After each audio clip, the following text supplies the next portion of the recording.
Soyez les bienvenus, on se retrouve aujourd'hui pour une vidéo consacrée à Dark Waters, film russe, britannique et ukrainien de 1993 réalisé par Mariano Beino.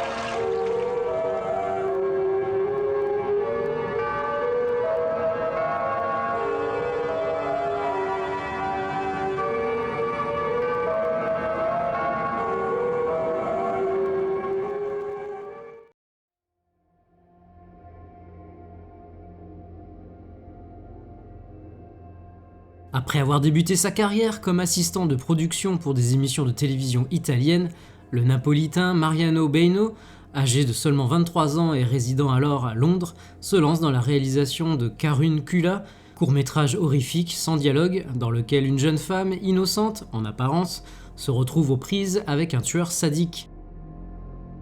Explorant des thèmes comme le cannibalisme, le fétichisme et la perversion, Karunkula rend hommage au maître italien du genre autant qu'il met en avant les qualités d'un réalisateur dont l'approche horrifique, purement visuelle, confère au court-métrage l'atmosphère d'un cauchemar éveillé.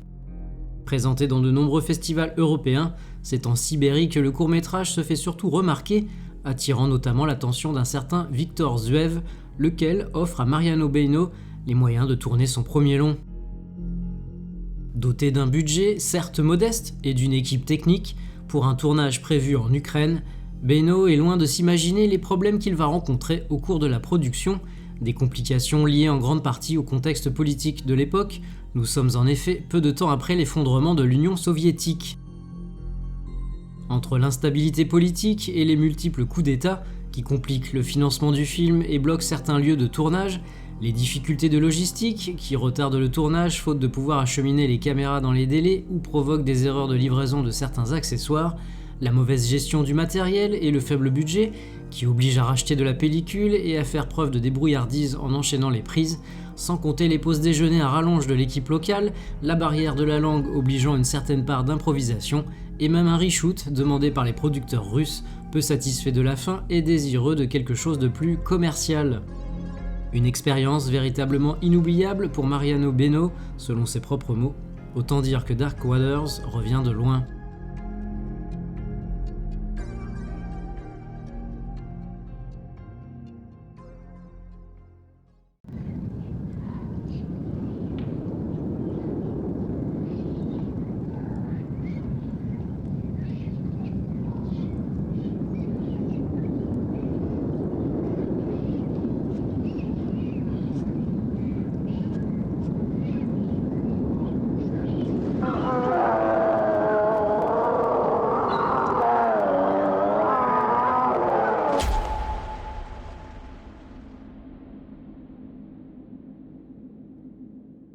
Co-scénarisé par Mariano Beino et Andy Bark, monteur du court-métrage Karunkula, Dark Waters nous fait suivre le personnage d'Elizabeth, jeune londonienne revenant sur son lieu de naissance, une île isolée en mer Baltique, pour tenter de comprendre pourquoi son père, récemment décédé, finançait depuis des années l'établissement religieux qui s'y trouve.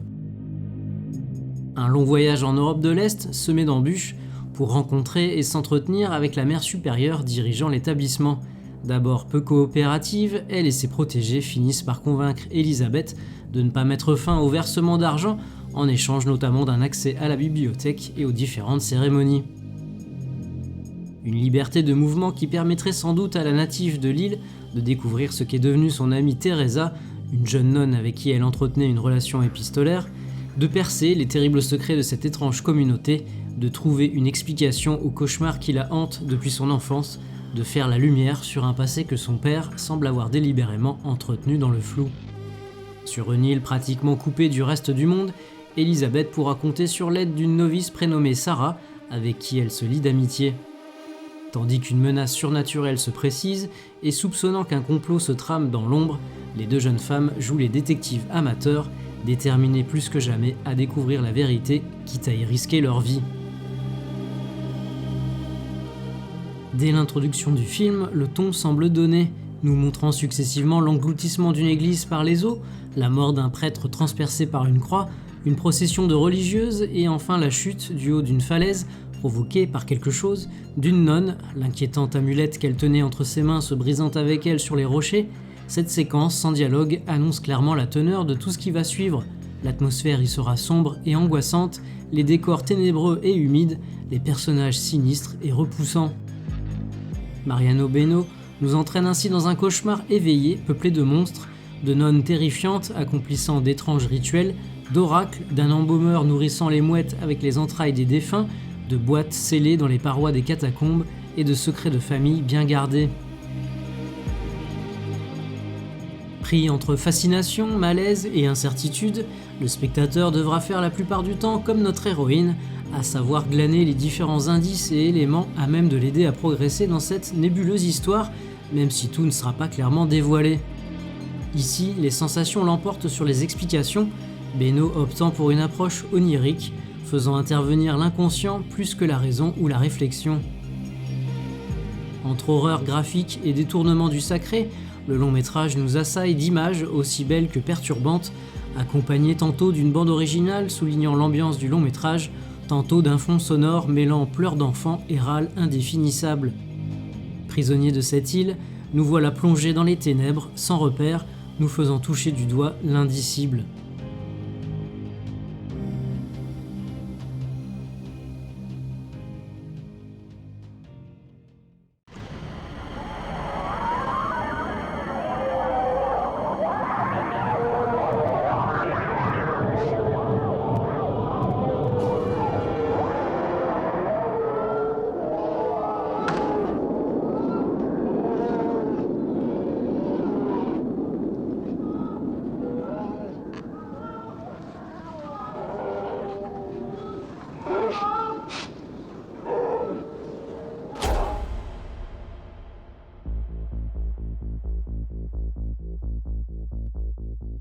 Si vous suivez ma chaîne, vous n'êtes pas sans savoir que j'apprécie tout particulièrement les longs métrages adaptant, s'appropriant ou évoquant l'univers de l'incontournable Howard Phillips Lovecraft, les vidéos proposées faisant même l'objet d'une playlist. Ce n'est donc pas tout à fait un hasard si je m'attarde aujourd'hui sur ce film.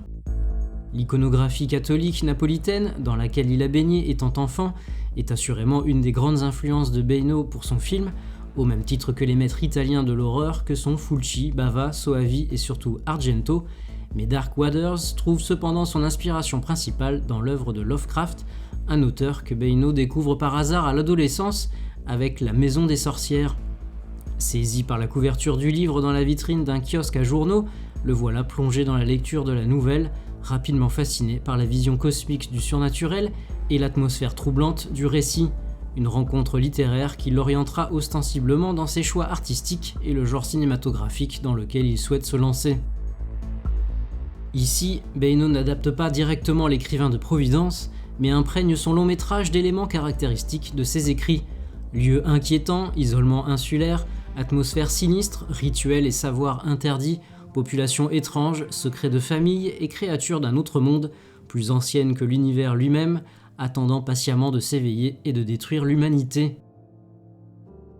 Plus spécifiquement, Dark Waters tente à se rapprocher dans ses emprunts du roman court Le Cauchemar d'Innsmouth, ou bien encore des nouvelles L'Appel de Cthulhu et L'Abomination de Dunwich. Une présence Lovecraftienne prévue pour être encore plus importante dans le film, mais ayant dû être malheureusement revue à la baisse pour des raisons budgétaires, par 2 fois, au moment de la version définitive du scénario, puis lors du tournage. Avec Dark Waters, Beno utilise le surnaturel pour raconter l'histoire d'un retour, conflictuel, aux sources, aux origines, un moyen pour lui d'explorer la difficulté qu'il y a parfois d'accepter d'où l'on vient et qui l'on est vraiment au fond de soi, derrière la façade que nous donnons à voir au monde. Touchant du doigt l'essence même de Lovecraft, autant qu'il parvient à projeter à l'écran des visions de cauchemars, le film prend le risque de perdre la partie de son public la moins réceptive à la proposition. Une expérience assez unique qui n'aura cependant pas le succès mérité à sa sortie, passant quasiment inaperçu, éclipsant dans le même temps un réalisateur des plus prometteurs. Après quelques autres courts-métrages et installations multimédia, ce n'est qu'en 2024 que Beno reviendra à la réalisation d'un long avec Astrid's Sense, à la production elle aussi bien compliquée, dans lequel une mère endeuillée et esseulée espère, au gré de rituels et d'invocations, faire renaître son fils du trépas.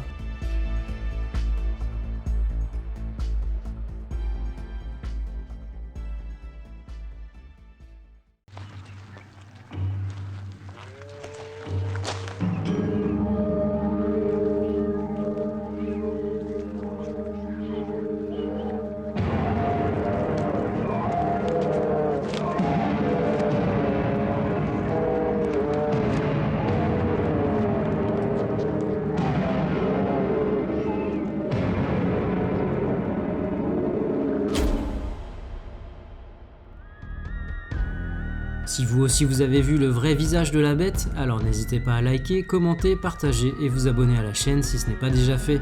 On se retrouve prochainement pour une nouvelle vidéo. Salut!